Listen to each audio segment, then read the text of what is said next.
Je parlerai pour toi qui es seul, car j'ai le désir de verser en toi cette lumière. Ayant découvert que dans ton silence et dans ta solitude, il était possible de t'alimenter. Car les dieux se rient des murs et des mers, et tu es enrichi toi aussi de ce qu'il existe quelque part une odeur de cire, même si tu n'espères point la goûter jamais. Mais la qualité de la nourriture que je t'apporte, je n'ai d'autre moyen d'en juger que de te juger toi-même. Que deviens-tu l'ayant reçu ? Je veux que tu joignes les mains dans le silence, les yeux devenus sombres, comme de l'enfant auquel j'ai remis le trésor qui commence de le dévorer.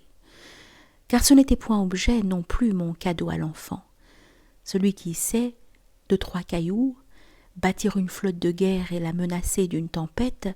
Si je lui donne le soldat de bois, il en fait armée, capitaine et fidélité à l'empire et dureté de la discipline, et mort par la soif dans le désert. Car il en est ainsi de l'instrument pour la musique, lequel est bien autre chose qu'instrument, mais matière du piège pour tes captures, lesquelles ne sont jamais de l'essence du piège. Et toi aussi, je t'illuminerai afin que ta mansarde soit claire et habite ton cœur. Car n'est point la même la ville endormie que tu regardes de ta fenêtre, si je t'ai parlé du feu sous la cendre. Et n'est point le même le chemin de ronde pour ma sentinelle s'il est promontoire de l'empire. Quand tu te donnes, tu reçois plus que tu ne donnes, car tu n'étais rien, et tu deviens. Et peu m'importe si les mots se tirent la langue. Je parlerai pour toi qui es seul, car j'ai le désir de t'habiter. Et peut-être t'est-il difficile à cause d'une épaule démise ou d'une infirmité de l'œil de recevoir l'époux de chair dans ta maison. Mais il est des présences plus fortes, et j'ai observé que n'était plus le même le cancéreux sur son grabat un matin de victoire, et que, malgré que l'épaisseur des murs empêche le bruit des clairons, sa chambre était comme pleine. Et cependant, qu'est-il passé du dehors au dedans, sinon les nœuds des choses, qui victoire et se rient des murs et des mers? Et pourquoi n'existerait-il point de divinité plus brûlante encore, laquelle te pétrira brûlante de cœur et fidèle et merveilleuse? Car l'amour véritable ne se dépense point. Plus tu donnes, plus il te reste.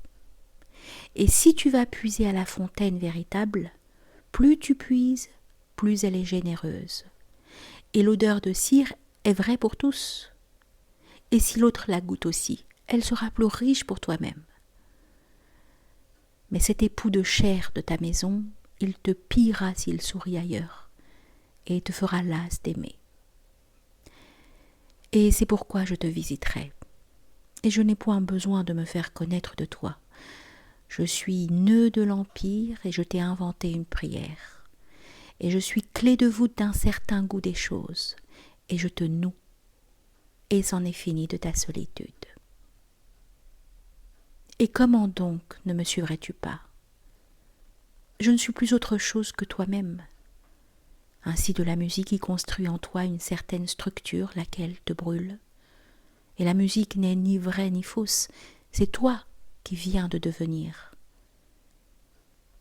Je ne veux point de toi que tu sois déserte dans ta perfection, déserte et amère. Je te réveillerai à la ferveur, laquelle donne et ne pille jamais, car la ferveur ne revendique ni la propriété ni la présence. Mais le poème est beau pour des raisons qui ne sont point de la logique, puisque d'un autre étage, et d'autant plus pathétique qu'il t'établit mieux dans l'étendue. Car il est un son à tirer de toi et que tu peux rendre, mais non toujours de la même qualité. Il est de mauvaise musique qui t'ouvre des chemins médiocres dans le cœur, et le Dieu est faible qui t'apparaît. Mais il est des visites qui te laissent endormi d'avoir tant aimé. Et c'est pourquoi, pour toi qui es seul, j'ai inventé cette prière.